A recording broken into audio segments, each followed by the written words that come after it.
Yes, sir, baby. It's Thursday night, which means one thing around here. Burn City presents Feel the Burn podcast. Tonight, you just got us two, which means you're going to have a great night. Myself, Rowan Donaghy, my man, Brendan Mao, coming at you live. We got a lot of things to talk about. Going to touch on the Suns a little bit, the drafts next week, Chris Paul news, free agency, trades. Who knows what the heck's going on over there? Cardinals, their offseason kind of beginning, mini camps going on. Who's there, who's not, what's going on over in Glendale. Also, got a few ASU updates from my man Brendan to the left of me on my screen. And then both of us will dive deep into the Diamondbacks, baby. About a little under a month until the All-Star game. So we're going to talk everything Diamondbacks, what they need to do to prepare for the second half of the season, how they're looking right now, what's going on with them. We're going to start it off today, though. As I said, Suns, Chris Paul, Brendan, my man, what do you think they should do with the veteran that they call the point god? Yeah, I don't know. I think it's a tough situation because all those reports the other week were really weird, where he was cut and then they said he wasn't cut. So I don't Mm-hmm. know what happened in that in with Chris Paul's camp. There's rumblings that maybe his camp leaked that information that he was cut, just so um, I don't know. The Suns could explore trades, or I don't know, a whole mess of a situation there. But I don't know. I think the best move that they can do is waive him and then re-sign him. I don't know how the money works with that, but that would be getting him for cheaper and bring him back as a backup point guard rather than the starting point guard. The only problem there is that there's not a lot of market for starting point guards out there right now. So I don't know um, what they should do in that situation, but that's my opinion that they should bring him back as a backup point guard, waive him, and then re-sign him. I love that idea, man. I was saying last season he'd be great with the second unit come playoff time. He would literally dominate against backups on the other end. I've heard rumblings, stumblings, and bumblings, and I don't think any of this is true. But everybody in Portland saying Dame Lillard and that number three pick next week is up for grabs. Anybody want to call and make an offer? Just in the fantasy world, do you think Damian Lillard, Kevin Durant, and Devin Booker would be a great three-man tandem? I mean, it sounds like jump shots galore to me. I think they need a little more defense, but it is exciting and crazy to think of three of the best players in the game today coming together. And I got a follow-up question for that. I'm sorry, I'm gonna throw them both at you. There's also players like Bradley Bill. I know you said one earlier when we was talking before the show. Kyle Kuzma coming here. Which superstar do you think brings the most to the Suns? And not possible or not, but just as a fan, what you think would be the best thing to see next season? Yeah, I mean, obviously Damian Lillard would be crazy. That's three top 15, top 10, whatever you want to say, players on a team. I mean, that would just be exciting to watch. But it would be a lot of expectations for that team. But I mean, there already are a lot of expectations for Katie and Book, so it's a tough situation there. If they had Damian Lillard, or what? Because I don't even know who else they could get if they had those three guys. Not a lot of defense around them too. Have to get rid of Aiton, Chris Paul, just to get money to sign Damian, or to get his contract. But yeah, that's a tough situation there if they get Damian, because I mean that has to be championship or bust. Because I mean he's still like 31, 32. He's not as old as KD. Um, but yeah, it would be a new era in Suns basketball once again. Right after they got KD, that kind of felt like a new era already. A Um, new, yeah, my bad. yeah, so I don't know. I don't know how Damian Lillard would work. I don't know the logistics of if they could even do that, or um, I think it'd be really exciting to watch. Though, don't get me wrong, it would be. Oh, I I'd mean, be lined up for a Damian Lillard jersey. Trust me. yeah, yeah, I love Damian Lillard, so it'd be They also, a fun thing to my bad. watch. Yeah, definitely. Fred VanVleet's another name. I don't know if they can afford him. It's a lot of stuff, man. I think over the next 3 weeks, regarding the NBA specifically, there's going to be a lot of movement of superstars, maybe more than we ever seen before. So it'd be exciting to see what the Suns can bring over to the Valley for us and get us ready for next season. Speaking of expectations, you just brought that up. I think they're like 7-1 or 8-1 to win it all next season as one of the top 3 or 4 teams as favorites to win a championship. And I think that is absolutely ludicrous with the moves before the moves are made. They have nothing right now on their roster that tells me they can win a championship next season. I think the books are trying to get ahead of it though. They don't want to put a number out there too big, and then everybody hammers it, and then all of a sudden they make 2 or 3 moves over the next month, and they really are looking like one of the favorites in the West. The West is kind of wide open to me though. I think if they're gonna do something, they have a chance outside of the Nuggets. You're looking at a bunch of old superstars, Steph Curry, LeBron James. There's a new era in basketball coming, and I think the Suns can be at the forefront of that this season. Yeah, and to back off that, the Suns, I really like the Frank Vogel's introductory press conference. He said a lot of good points, and Matt Ishbia went on the radio later, said that the money will come later. Right now, it's about building the best team, whether that be players or coaches, and I think they're going to do that. He's going to make a big investment into the team. And we'll see what kind of results they get. But I mean, it's exciting to hear that as a fan of the team. I think fans should be excited to hear that because I mean, Sarver never wanted to do that. It was all business. I mean, that's how it is for most owners. But to hear that he wants to make this investment into getting the best team, whether it be coaches, um, players, or even like staff. He mentioned a bunch of staff positions too. He wants the best of the best. So I think that's exciting to hear as a fan. Definitely exciting. Be a little more exciting if we had a first round picks next week. Am I right? He traded that away. Um, but no, man, I do love the energy around the Suns. You got KD, you got Booker, and you got Vogel. That's about all I can say about it right now. The NBA draft next week will be exciting, man. Hopefully the Suns can trade up into the late first round, maybe do something, get something done. I think they should move Aiton and Chris Paul personally, and just get as much back as they can, even if it's a couple second round picks. And just try to build up with some role players, man. You really need defense, and rebounding, and more defense to compete next season. We're going to jump the shift a little bit. You got the Cardinals heating up, mini camps going on. A lot of excitement around them with a new GM and a new coach and a new helm in Cardinals football, baby. Couple things I've heard about just today alone. They announced their open practice schedule. They will have 11 practices over the next couple of weeks that'll be open to the public, maybe even the next month and a half. But honestly, man, we're less than 100 days away from some NFL football kicking off. And I'm not talking preseason. We're about 5 weeks away from preseason, maybe even less than that now. Now I'm thinking about it, middle of June. I know we're less than 100 days from week one kicking off. It's going to be exciting to see what the Cardinals can put together, even though it kind of feels like this is a season that they are throwing in the trash. Yeah, for sure. Yeah, I don't know. There's not a lot to talk about with the Cardinals right now. I mean, yeah, like you said, they're starting practices up. Buda Baker's obviously the big one. I think, I don't know. It's exciting he showed up for minicamp. I mean, he said he was going to before, but it's interesting he's not practicing. But I think that just speaks to the kind of person he is. That he always wants to work the hardest, be there, even if it's difficult. Um, but yeah, I mean, like you said, there's not a lot of expectations for the Cardinals this year. No, I think anything over 2 wins will be ecstatic for the fans and heartbreaking for the ownership who's tanking for the next year's draft. What you got for me? How you feel about Isaiah Simons switching positions, linebacker to D back? Usually linebackers are too slow to play the position. Do you think he has what it takes? Yeah, Isaiah Simmons, he's he's a great player. I mean, he's been the jack of all trades ever since Clemson. So I think it'll be interesting to see because the Cardinals got rid of Byron Murphy.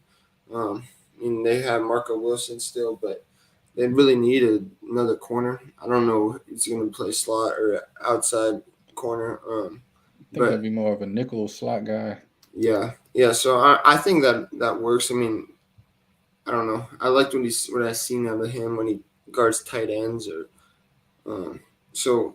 I mean, yeah. The big question there obviously is speed for a corner. So he obviously has a really good frame. I think that's what makes him the player that he is his frame, and his athleticism is off the charts. So it'll be interesting to see how if they use him solely as a cornerback or is that his main position. I think they switch him around a lot. I don't know. We'll see how defensive minded head coach now, so we'll see what happens. Yeah, genius, defensive genius at the Rams now. I think we're in that era of football where it's more hybrid. You don't have a position. Get back there and guard somebody, and if they got the ball, hit them. Yeah, exactly. Exactly. But yeah, man, I know you've been knee deep in all of the ASU offseason news in all sports. Anything newsworthy you want to throw out there to the people covering the ASU Sun Devils over there in Tempe, Arizona? Um, well, I know you'd like to hear this because you're a big March Madness fan, but ASU's. I just saw Rothstein tweeted that they're going to play TCU next season, a rematch of the NCAA tournament game. So that'll be a heck of a game once again. I mean, ASU is going to have a completely new roster next season. Um, and speaking of that, one of their players, Adam Miller, who I expect him to be their starting shooting guard from LSU. I think it's been reported Tigers. from Jeff Goodman that he's um, probably going to have to get a waiver to play next season because he's already transferred. He transferred from Illinois to LSU, and now he's transferred to ASU. So that's already his third school. He's a junior. He tore his ACL 1 year, so he's out. But so yeah, he's gonna have to get a waiver. He's expected to have to get a waiver to play next season. But yeah, that game against TCU that'll be a heck of a game. Rematch of what was an awesome game in the NCAA tournament. So that'll be a great game. And then over to the football side of things, we had um, ASU had 8 official visitors last weekend, which is a big. So it was a big recruiting weekend for them, and they had 2 commitments Yeah. during those visits. Mason Fleming and Colin Charles from Louisiana. Mason Fleming's from Texas. Um, so they're Dirty South. so that's and then they got another commitment from James Giggy, a defensive lineman from Prescott on Monday. So that makes them have 9 commitments already in the middle of June, where we're at right now, which is insane for a new coaching staff. So that's big for them. It's a lot. I think there's a lot to look forward to in the future regarding ASU football because of how devoted the new coaching staff is to making the team valley oriented and getting a lot. They want to start getting a lot of local commitments. They have a big one from Desert Mountain. Then 2 of his teammates visited with him this week, Dylan Tapley. So I think they're going to have an exciting future there at ASU. And a lot of their players have said they've already felt a new culture. They were having fun playing football again. So It's it's awesome. exciting things to hear out of Tempe. No, that's awesome, man. A follow up question, real quick, on the basketball. Just your gut right now. You don't have to put any stats behind it. You think they'll be better or worse than last season? Um, I don't know. I think worse because I don't know. It's hard to say because they have a completely new team, and they saw it work last year. They had a completely new team, and they got it all figured out. But they have the same starting point guard, Frankie Collins. And I want to see him make a bigger jump next year um, from last season. He started off last season hot, but Yeah, it he needs to be more proved consistent. he proved that he can lead a team. So I need to see him lead more. Um, and then, like I said, Adam Miller would be a big uh, with DJ Horner starting shooting guard left to NC State, so Adam Miller is expected to replace him. Um, he would be big. And then I think the biggest loss, though, is Warren Washington at the center position because they don't have a true center right now. Well, it's starting caliber. They got another guy from LSU that is a center, but I wouldn't say he'd only played in like 20 games last year and didn't average many minutes. So, yeah, so I think that is a big loss for them. And then obviously Desmond Cambridge Jr., who was their leading scorer and hit that game-winning shot against U of A. On senior night in Tucson. It's crazy. Love to see it, man. You know what pissed me off about the Sun Devils basketball last season? Like you said, they started off on fire, hot, baby. Getting to conference play, Pac-12 play. Somehow they play UCLA and then lose 6 straight. And then completely the last 3 weeks of the season, it's like must-win games to get in the damn tournament. Squeeze their way into the first night of the tournament, second night of the tournament, one of those play-in Tuesday, Wednesday games. And boy, you said it earlier. It was a great game against TCU. I was in here whooping it up for the Sun Devils, hoping they can get in there and do the dang thing. Yeah, for sure. I mean, I think you could say they have a lot to build on from that. And I think having Frankie Collins still as a starting point guard gives them a chance to build on that because I saw that's how they were with DJ Horn last year. They built on a strong end to the 2020-21, or what would that be? Now, the 2021-2022 season. They built on that into this year, even with a bunch of different new players. So I think the players they brought in, they have good experience. I expect Jemiah Neal and Alonzo Gaffney to really step up their games. Them two and Frankie Collins are the only returners, and those two came off the bench, but I'd expect them to be starters. We saw Jemiah Neal really take a step forward at the end of last year. I think he can be an all Pac-12 caliber player, if I'm being honest. Saying a lot. Even though he didn't start last year because of the skills he showed. He was able to get a lot of buckets end of last year. So we'll see what happens there. Yeah, that's the beauty of college basketball, man. Every year it's a new team, new players, but there's always one or two hanging around to set the culture, and hopefully those players that are hanging around can improve in the summer and come back just a little better, man. I love Frankie Collins. I love his attitude. Just a little turnover happy for me. If he can just get the turnover to assist ratio down and be a little more consistent with his own jump shot, that kid definitely has a game that can lead ASU to at least a top 10 seed in the tournament. Top 40 team in the country somehow, some way. Jump over to what everybody's been waiting for. It's the middle of the damn summer. Diamondbacks baseball is in full effect, baby. Got the All-Star game a few weeks away. Diamondbacks are in first place of the NL West.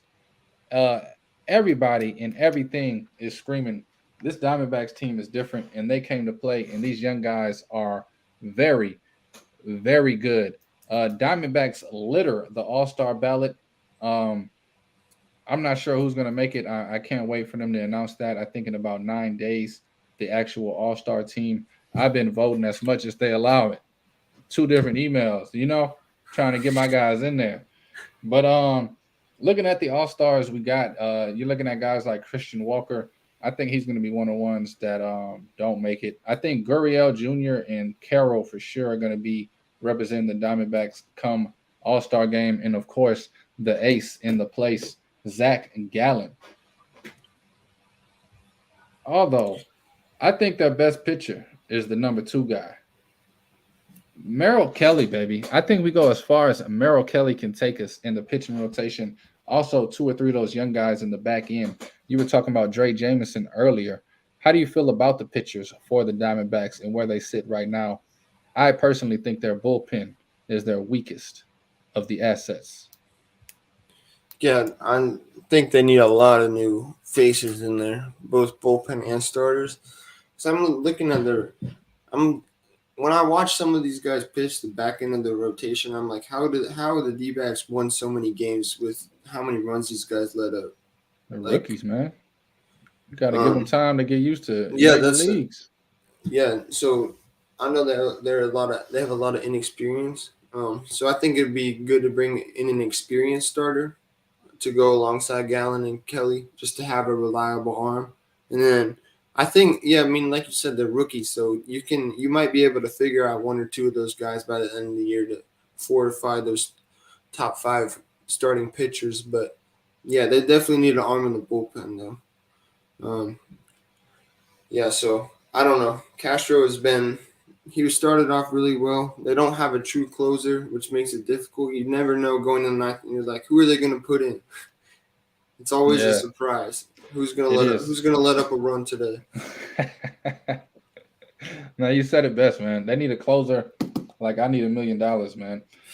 And with all the pitching they got, I think they need to turn one of them young guns they're trying to turn to a starter, put him back there at the closer role, and see, hey man, don't worry about going 4 innings. Give me 3 outs in the ninth inning, the hardest 3 outs in baseball when we need it most.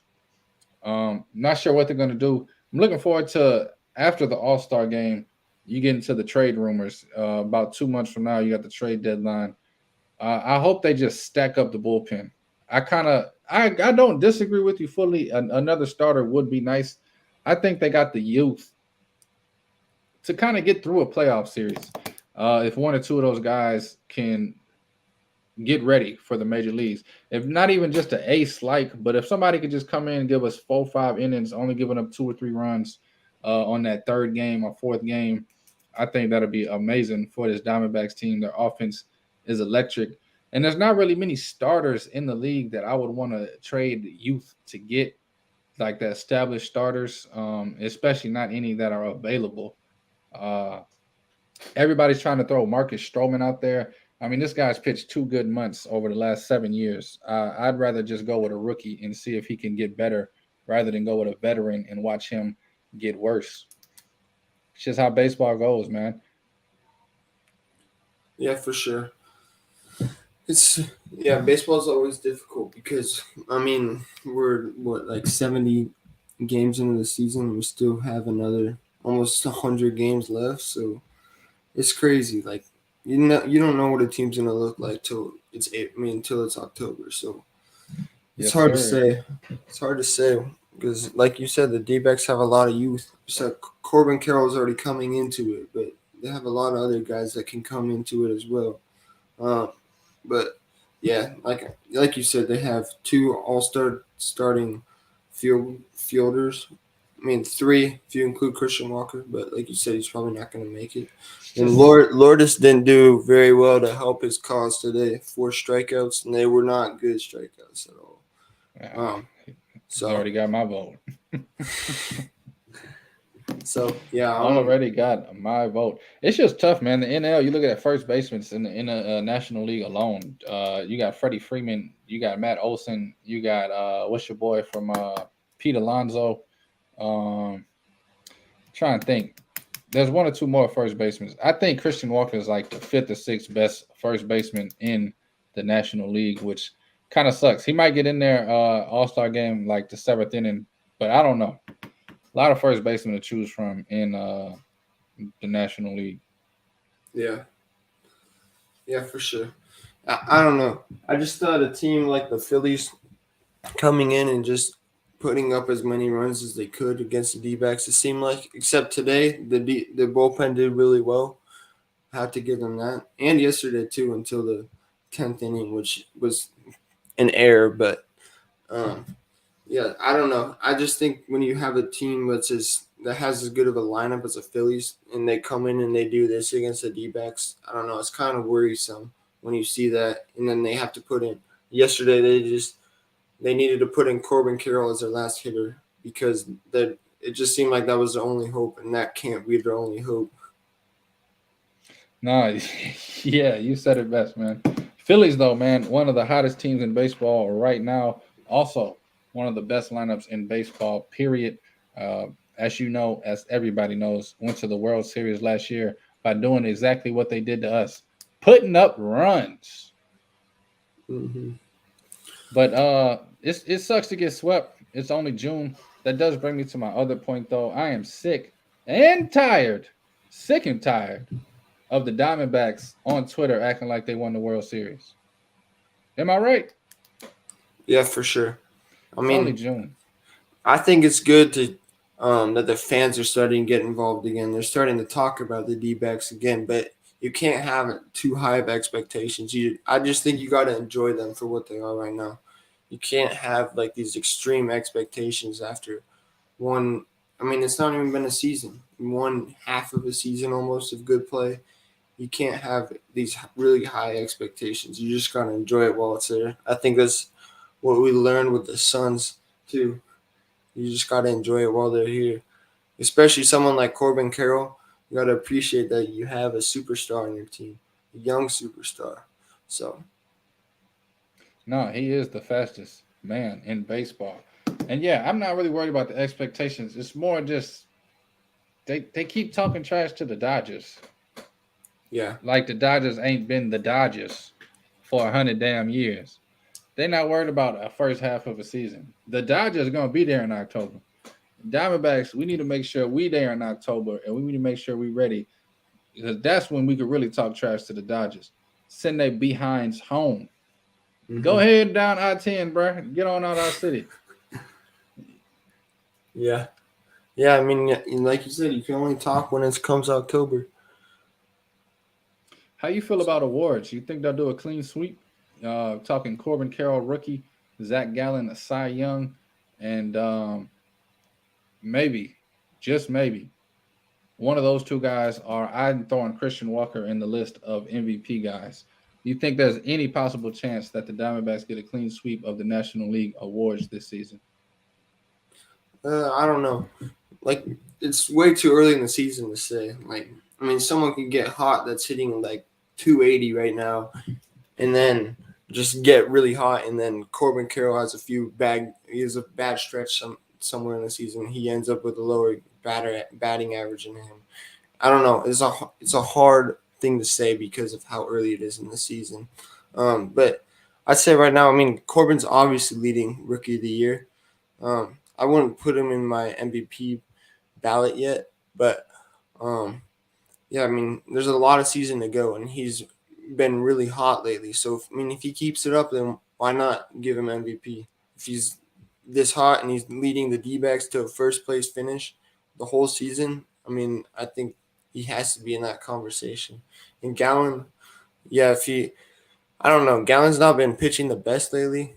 Been allowing a lot of hits. He's been allowing a lot more contact than I've seen out of him. Or he's not making guys swing and miss as much. So I don't know. I think if he gets back on track, he has a good chance again to win Cy Young. Yeah, he's dropped a little bit in the odds. Speaking of the betting odds, Corbin Carroll went from plus like 300 before the season. He dropped to like plus 200 a few weeks ago. And as recently as I looked, he's now minus 335. That's the extreme favorite to win the Rookie of the Year. And he's the fourth favorite to win the MVP. And I think that is absolutely a bananas. Somebody get the ice cream. But I do think there's a chance for him to dance. It's all about closing out the season, like you said, man. I think Corbin Carroll is a lock for Rookie of the Year. I think Zach Gallen has a lot to prove in July, August about the Cy Young Award. And I think Christian Walker, as great of a first 70 games as he has, I think he kind of gets about back down to the mean with his average and his home runs and his production from first base. But my biggest problem with the Diamondbacks, man, outside of pitching, outside of the fact that once the starter goes out the game, you can start sweating a little more. They leave a lot of runners on base. They get a lot of runners on base, which is the good thing, but they leave a lot of runners on base. I look at games that they lose, and it's like 14 runners left on base. If you could just get home one, two, maybe three more runners that you get on base around the bases and get them home, that's winning baseball right there. Fundamental baseball, round the bases, get home.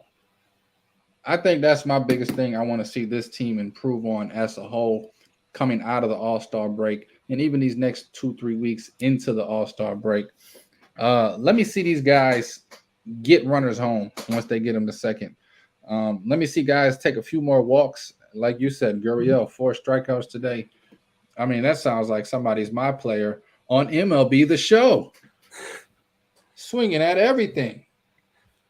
But I don't know, man. I'm extremely geeked about this Diamondbacks team. Little 3-game losing streak, nothing to sweat.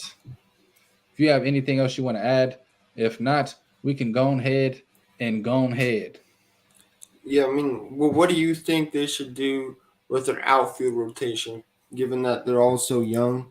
And do you like what you've seen with like Pavin Smith being in there and Alec Thomas in AAA? Is there anything you would change about that?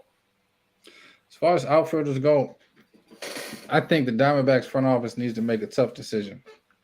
They need to pick 2 or 3 of these guys, get them on out of here, and bring in some pitching. You got enough outfielders to go around. We saw the trade last season with Dalton Varsho, who was the best young outfielder we had last season. 27 home runs as a rookie in Arizona. We get him the heck on out of here. We bring in the best catcher in baseball in Moreno, who also, guess who he brought with him? His pal, Gurriel Jr. The fans love his hair. I love his hitting. I think they need to go ahead and take a deep look at it. Alex Thomas, he played a whole season last year at the major league level. If you're not going to have him at the major league level, he's doing you no good in Reno. He may be one of the guys you need to trade. Jake McCarthy, he's been up and down from the minors to the majors, cut his hair, came back, 2 new looks, threw away the hair gel, came back with a comb. He needs to figure it out as well. And I'm not saying today or tomorrow. It's going to take a season, maybe 2, to figure out all of this stuff. But there's a lot of names. You got Drew Jones. He's in the shadows looking to get called up either late next season or the season after. Gurriel, he seems to be young. He seems to be great. Maybe we're going to keep him at left field for the next 3 or 4 years. There's so many questions that really don't have a significant answer. I think it's one of those things where you're damned if you do and you're damned if you don't. Having 8 outfielders that are amazing does you no good when you can only play 3 at a time. I love what Peyton Smith does when he when he leads off. I love him in the leadoff spot. His average damn near doubles from the leadoff spot to when he's in the regular side of the lineup. I think Torey Lovullo, he needs to figure that out. He needs to get a lineup that is a little more in rhythm. Every time I look at the lineup, one day Corbin's hitting first, one day he's leading off, one day he's hitting fifth, and that's with every player. One day Walker's hitting third, one day he's hitting fifth, one day Pavin Smith is lead off, one day he's hitting seventh, one day Perdomo. You got a guy like Emmanuel Riviera, who one of the best third basemen in baseball that don't get talked about enough. They made the trade for Evan Longoria, kind of took his at-bats and minutes away. But this team is just so deep. They need to figure it out, man. I think even if you love a guy like Alec Thomas and Jake McCarthy, hey, let's see what we can get for him. Throw him on the trade block. If we can get a closer and, like you talked about, a third or fourth starter, the guy that keeps coming to my mind as far as starters is in division foe, Alex Cobb from the Giants. I love what Alex Cobb is doing. He's under the radar, one of the top 25, 30 pitchers this season. I think that's the kind of guy the Diamondbacks really can bring in. Most of the real ace-like guys you're looking at, they're pretty locked down. I don't see them getting any of these young guys from these teams like the Pirates, who got Mitch Keller, or none of these old guys like the Mets got Scherzer and Verlander. I don't think you're going to get none of these big-name aces, but I think you can go after a guy like Alex Cobb, or maybe even, I don't know, the Rangers are doing pretty good, so they probably want to keep their guys. But they got a guy, Martin Perez, that is, I think, their third starter. I don't know. We need to get an unknown starter that is a dang dog that's not named Marcus Stroman. But as far as outfield goes, you got to keep Corbin in center. Right field, I think you could put one of 7 players out there, McCarthy, Thomas. They got a couple other guys. Trying to think off the top of my head. Smith. I don't know. They need to figure out right field, left field. You got Gurriel. And they need to figure out Dominic Fletcher, too. Yeah. See, that's a guy, too. I think you could – I don't think you should be married to him. You got Kyle Lewis somewhere in the minor leagues who was 2020 Rookie of the Year. Why the hell isn't he getting some at-bats? Yeah. I don't have a in concrete answer, but they need to figure that out. And I think they need to figure out what's it called? A damn like you can switch up the rotation a little bit as far as the batting order, but you should have a leadoff guy that's your leadoff guy every day, unless he's getting the break. You should have a 2 hitter, a 3 hitter, a 4 hitter. I think through 6, you should have the same hitters hitting in the same spot every day. Let them get used to it. Let them get in a rhythm. Let them get in a routine, and then you can play with 7, 8, or 9. Maybe move 6 here and there, but they need to get a leadoff guy, and I don't know. I'm not Yeah. Torey Lavulo. I'm not getting paid millions to make these decisions, and he can do whatever the heck he wants to do. He just got extended, which is crazy. They need to go ahead and just get this man a long-term contract. They keep just giving him a 1-year extension, like they pulling out a damn magic trick. Another year. Another year. Just go ahead and give me the whole blanket, bro. Let me take the 5 years, whatever. They obviously want to keep this guy around for a long time. Go ahead and get him locked up. And give him some peace of mind. Give the fans some peace of mind. I can't believe the Tigers are beating the Twins right now. Disgusting. Yeah. I don't know. I think you said it all. They got a lot of decisions to make. Versus Nathan Eovaldi is a treat on a Thursday night for any baseball fan. 2-2, bottom of the 5th. But yeah, man, D-backs, they got everything they need. They just need to do it. They need to play right. They need to get hits. They need to get guys home when they can get them home. They need to stop playing with it. Heads or tails? Tails. It's tails, man. You know what you win? New car. Open door number 3. Johnny, bring it down. But yeah, man. This is Feel the Burn podcast presented by Burn City Sports, here every Thursday with the latest and hottest news around Phoenix sports, both at the college and professional levels. I am your boy, Rowan Donaghy, a.k.a. Rowan Dobbs, going live with my man, Brendan Mao. And you know what it is, Burn City Sports, burncitysports.com. Get the latest articles on all things we talked about. My man Brendan kicks out more articles than I've ever seen somebody kick out, covering ASU, all sports. That man is amazing. We got a bunch of other writers writing about the Suns, the Cardinals, D-backs, whatever you want. If you heard about it, Burn City got it. Thank y'all for listening. Thank y'all for watching. See y'all again next week. Forgot how to damn end this.